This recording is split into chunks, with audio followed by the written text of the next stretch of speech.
Saya bilang ini konyol kalau laporan ini malah diproses oleh Polda. Sementara ya keterangan dari Pak Betor Suryadi ya yang menyebutkan nama dan tempat itu malah tidak diambil keterangannya, padahal sudah jelas menjelaskan pihak-pihak itu. Ada tim Solo yang dibawa oleh Jokowi ya pada saat pencagupan DKI ya sebagai calon gubernur DKI tahun 2012, ada tim Solo yang dikoordinasi oleh Denny Iskandar, tim Solo itu David, Anggit, Widodo, itu nggak diperiksa. Tetapi laporan penghasutan yang nggak ada bukti materialnya, capek-capek kami datang nanti untuk klarifikasi gitu loh. Tapi bukti materialnya nggak ada. Ini harusnya negara ini harus belajar untuk menumbuhkan demokrasi, bukan membungkamnya. Makanya saya bilang, kalau argumentasi akademik dan ilmiah kami itu menurut kalian salah, itu bukan berarti itu penghasutan. Buktikan bahwa argumentasi kami salah. Kan sampai saat ini tidak ada gitu loh, ya. Saya sudah katakan ya bahwa lembar pengesahan skripsi Joko Widodo itu menggunakan Times New Roman. Pakai apa? Saya identifikasi, pakai AI. Modelnya apa? CNN. Convolutional neural networks. Buktikan itu salah. Kalau ada ahlinya yang teriak-teriak gitu, ya kan? Gitu loh. Buktikan. Ayo Pak, kita seminar. Hasil Bapak itu salah, kan gampang. Daripada remeh-temeh seperti ini, penghasutan, kelihatan sekali SDM-nya rendah gitu. Oke, Mbak. Oke, Bang, tadi sebelum kita mulai live ini, kita sempat bahas bahwa ada pola-pola yang selalu dibelokkan gitu ya, Bang. Dari kubu sebelah begitu, bahwa mereka ini selalu membelokkan disinformasi ya. Itu gimana tuh Bang selama ini yang Abang rasakan? Ya, yang saya rasakan baik termul, buzzer maupun relawan Jokowi, projo, pro mania atau apalah, banyak kali pun ya Promax, terus apa lagi ya projudol atau apa itu. Ya, jadi gini, apa strategi mereka adalah ya menurut pengamatan saya, ya walaupun saya bukan ahli politik ataupun ahli komunikasi politik, tetapi dari sudut pandang saya, ya setelah melihat banyak podcast, bahwa teknik mereka pertama dan sering kali dilakukan adalah pengaburan konteks. Pengaburan konteks ya. Nah, di situ ada distorsi informasi, di situ ada disinformasi. Kenapa saya bilang disinformasi? Karena begini. Ya, karena mereka melakukan pengaburan konteks. Konteks itu digeser seolah-olah konteks ini general. Padahal kita berbicara konteks tentang Presiden Republik Indonesia yang ijazahnya itu dipertanyakan rakyatnya, setidaknya sebagian rakyatnya. Nggak mungkin 100%. Ya, setidaknya dipertanyakan oleh jutaan rakyatnya. Konteksnya adalah itu, presiden dipertanyakan ijazahnya oleh rakyatnya. Ini kita tidak mempertanyakan khalayak umum, tidak mempertanyakan menteri DPR, presiden kita cuma 8. Wajar ya kalau semua identitas, apalagi identitas akademik dari presidennya, itu harus berani terbuka. Nah, dicobalah oleh para buzzer ini, para termul, para promax ya, menggesernya seolah-olah itu akan terjadi chaos bila itu diberlakukan untuk semua orang. Pakai logika ekivalensi. Maka saya bilang, logika perbandingan apple to apple. Kalau kita mempertanyakan ijazah Joko Widodo, harusnya dengan logika ekivalensi harusnya itu hanya berlaku ke 7 orang presiden lainnya, bukan ke menteri, DPR, apalagi Rismon, tukang becak atau yang lainnya, tukang parkir, bukan. Itu hanya kalau kita menggunakan logika ekivalensi, ya, tanpa ada pengaburan konteks, maka ya pertanyaan kita terhadap ijazah Joko Widodo ekivalennya adalah pertanyaan terhadap ijazah 7 presiden lainnya. Kalau itu logika ekivalensinya berlaku, maka saya kira presiden-presiden yang sedang hidup ini, yang masih hidup, itu saya kira dengan gampang menunjukkan Ibu Megawati dan Pak Prabowo dan Pak SBY. Kalau asli, pasti saya tidak mau memenjarakan rakyat saya hanya karena saya punya ijazah asli dan tidak mau saya tunjukkan. Itu negarawan. Kalau pengecut, maka pasti ijazahnya palsu. Kalau nggak pengecut, tunjukkan. Kalau berani dan tidak pengecut. Begitu. Bang, Gitu, Mbak. tapi kenapa cuman satu mantan presiden yang sepertinya dicari-cari ijazahnya? Kalau presiden yang lain, abang apakah nggak mau mengecek juga keasliannya? Ini hanya guyon ya? Gimana bang? Itulah makanya. Yang lain mau dicek nggak bang? Pengaburan konteks dan tadi itu ya, mendisinformasi maupun yang sekarang ini, kalau kita menggunakan logika ekivalensi, maka pertanyaan yang sama harusnya kepada Pak SBY, Pak Pak Prabowo maupun Bu Megawati. Kalau rakyat meminta, saya yakin mereka bertiga itu mau menunjukkan daripada kegaduhan seperti ini, pecah belah di masyarakat hanya karena ijazah kalau asli tidak mau ditunjukkan. Persepsi publik sangat sederhana, Mbak. Saya yakin kita punya persepsi yang sangat sederhana juga. Kalau asli, tunjukkan. Kalau enggak, ya sudah. Publik akan punya persepsinya bahwa itu ijazahnya palsu. That simple gitu loh. Secara personal bang, adakah kecurigaan pribadi Rizwan Syahrifar terhadap presiden yang lain? Ada nggak? Ya tentu, saya punya banyak selama saya hidup, saya di dalam kehidupan dewasa saya ada beberapa presiden. Tentu ada kekecewaan. Ya, kepada Bu Megawati, Pak SBY, Pak Jokowi maupun Pak Prabowo Subianto. Tetapi kan itu bukan menjadi driving force atau motivasi dibalik untuk apa ini. Ya saya hanya melihat bahwa di medsos itu sebelum saya mengkaji ini ada pertanyaan publik yang diinisiasi oleh Pak Bambang Tri. Ya itu ingin saya jawab dengan kirimuan saya. Kalau memang nanti ada lagi pertanyaan hal yang sama diributkan atau ada suara-suara di publik tentang ijazah dari presiden-presiden berikutnya, ya seorang ilmuwan harus berani untuk tertantang menjawab hal itu gitu loh, Mbak. Ya kan? Berarti ini sebagai ajakan juga untuk ilmuwan-ilmuwan lainnya untuk berani bersuara. Iya, ya? harus berani. Walaupun tantangannya tadi itu dilaporkan para termul dan lainnya dengan penghasutan, ya. Padahal sudah jelas harus ada delik materialnya, kerusuhan dan segala macam. Tapi tetap aja mereka berhak untuk melaporkan. Dan sialnya polisi ini memproses, padahal tidak ada anarki, tidak ada korban anarkis, tidak ada kerugian material. Dan perlu diketahui, sebelum kami ke UGM, itu tim TPUA juga sudah bersurat dan mendapatkan jawaban. Ada ada proses formalitas yang sudah dilakukan mereka dan sudah minta izin juga ya kepada kepolisian setempat, gitu loh, Mbak. Oke, Mbak. Oke, Bang, ini kan kita berhadapan dengan mantan presiden dan boleh disebut kroni-kroninya ini masih ada lah nih Bang. Dan banyak sekali ancaman-ancaman kepada Bang Rizwan, seperti kita baca komen siap-siap pakai baju oranye. Takut gak sih Bang secara pribadi? Atau gimana nih, misalnya pada kejadian terburuknya akhirnya itu terjadi, gimana Bang? Saya sepanjang saya pegang bahwa apa itu yang saya kaji itu secara ilmiah bisa dipertanggungjawabkan, dan sampai detik ini yang dibilang tolong bertemu kepada si X, si Y, si Z, mana bantahannya gitu loh. Terkait tadi itu terutama mulai dengan lembar pengesahan skripsi itu, mana bantahannya. Kalau bantahannya hanya sekedar diraba, dirasakan, terus cepungan bahwa itu dibuat di produk letterpress dari percetakan perdana, itu kan ngarang ya, mengarang bebas juga bisa.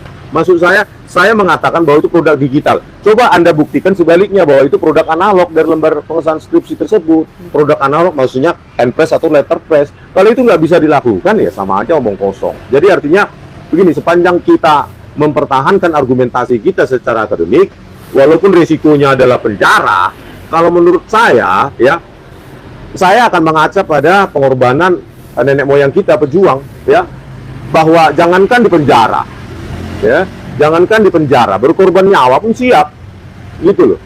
Yang penting saya jangan di penjara karena maling dan menjadi penjilat ya, seperti itu yang dari lulusan Ruko University itu 3 lantai yang sudah ditutup ditutup dikti, SK-nya sudah tidak berlaku. Kalau SK tidak berlaku, maka semua ijazahnya tidak berlaku itu. Seharusnya begitu, ya. Kenapa dia tutup? Maka pasti ada tindakan-tindakan ilegal dalam proses akademik. Nah, alasan lainnya ya dalam keterangan atau komentar buzzer ini selalu begitu. Kita kan percaya sama UGM. Kalau UGM mengatakan asli. Enggak sesimpel itu. UGM itu terdiri dari oknum-oknum. Ya, oknum-oknum. Apalagi ya, pernyataan itu dikeluarkan oleh Rektor OPA Emilia ya dengan kata meyakini, bukan mendasarkan, memastikan berdasarkan data yang kami miliki, memastikan. Ya. Setelah dipastikan ini semua proses akademik Joko Widodo A sampai Z. Kalau cuma surat keterangan kami meyakini, itu bukan akademik, itu politik. Kalau akademik berdasarkan scientific proof, academic proof, gitu loh. Coba buktikan di mana Pak Joko Widodo KKN. Tanggal 15 April kami tanyakan, tidak ada berkas di UGM terkait dengan KKN Joko Widodo. Coba dijawab juga oleh pihak UGM, kenapa sarjana muda daftarnya Joko Widodo? Kalau sarjana muda kok bisa KKN, kok bisa skripsi, kok bisa dan lain-lain menyandang gelar sarjana? Itu kan harusnya, kalau ini memang bukan politik, maka UGM harus berdiri dalam sebagai lembaga akademik, bukan lembaga hukum yang dikit-dikit kami sudah nanti di pengadilan. Lembaga akademik UGM itu artinya apa? Ya buktikan itu secara akademik dan publik harus tahu. Bukan dikit-dikit bersembunyi nanti di pengadilan, nanti di pengadilan. UGM bukan lembaga hukum kok.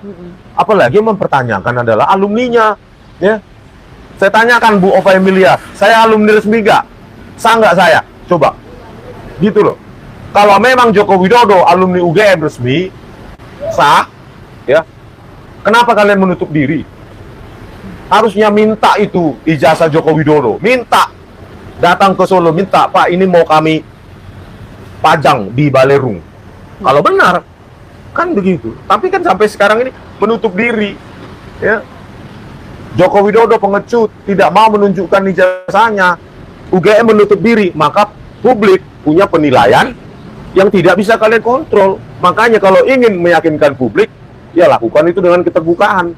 Saya saja besok mau mendatangi UGM, saya buka kok, terbuka. Itulah proses akademik, proses observasi, penelitian, pengkajian itu terbuka, gitu Mbak.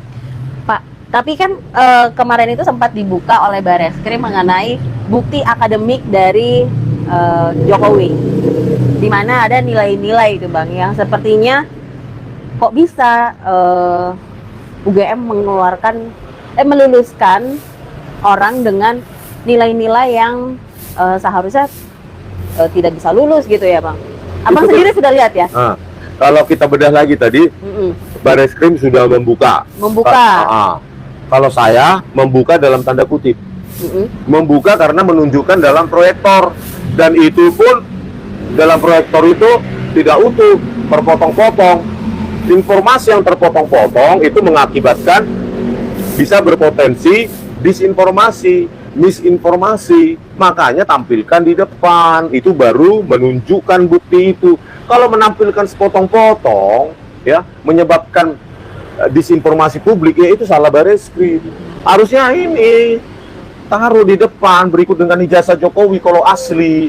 Kalau asli pasti percaya diri menunjukkan. Kalau enggak asli pasti disembunyikan. Makanya ya pada saat ditampilkan di TV Idum itu yang ada hanya versi fotokopi yang sudah bulukan pula itu, yang ada tumpahan teh atau tumpahan kopi, ada lipatan lagi. Terus yang katanya serah terima itu yang asli itu berjarak mungkin 5 meter dari titik fokus kamera, ya. Jadi inilah kenapa misinformasi ini atau kegaduhan di publik. Ya karena kalian menutup diri, gitu loh, Bareskrim dan terutama UGM dan Jokowi, gitu loh. Sekali lagi kalau konteksnya kita jangan digeser, ini konteks general, ini konteks spesifik, di mana kita mempertanyakan ijazah dari seorang presiden.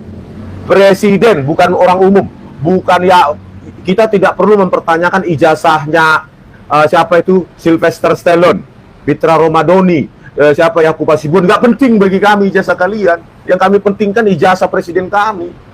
Gitu, nggak penting mau ijazahmu 100, kami nggak peduli itu.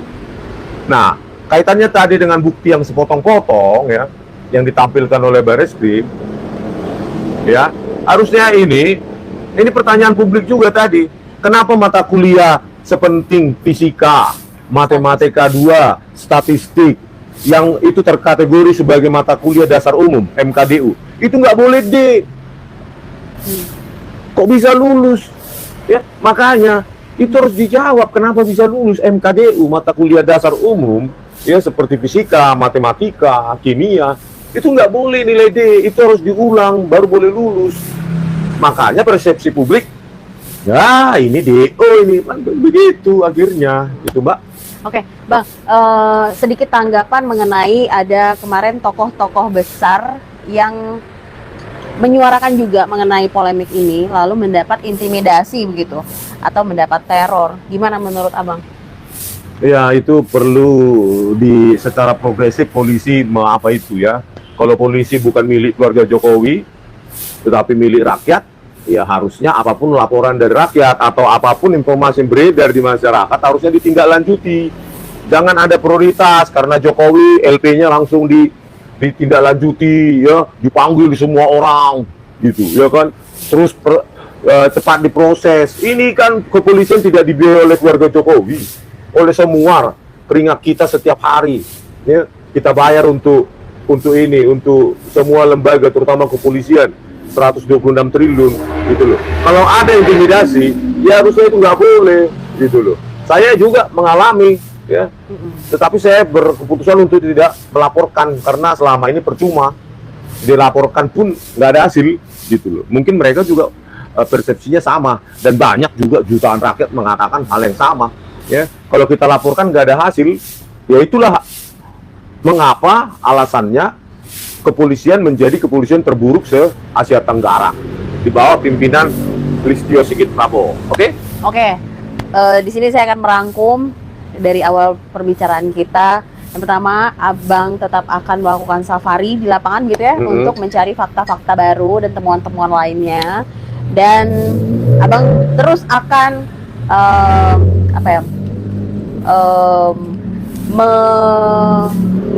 melewati pengaduan soal penghasutan ini. Iya.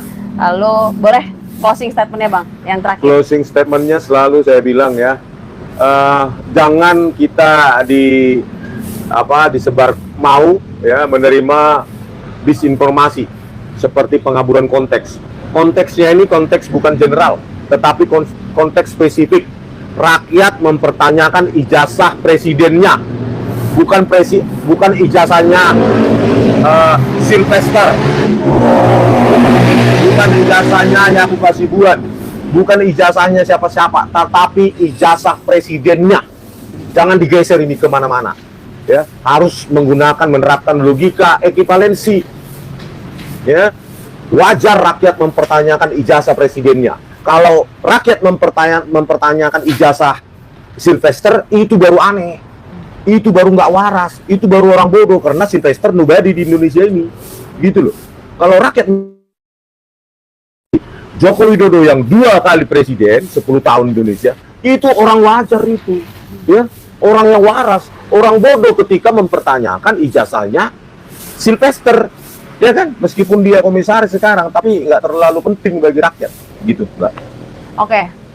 Oke, itu dia tadi ngobrol-ngobrol kita bareng Pak Rismon Sianipar, dan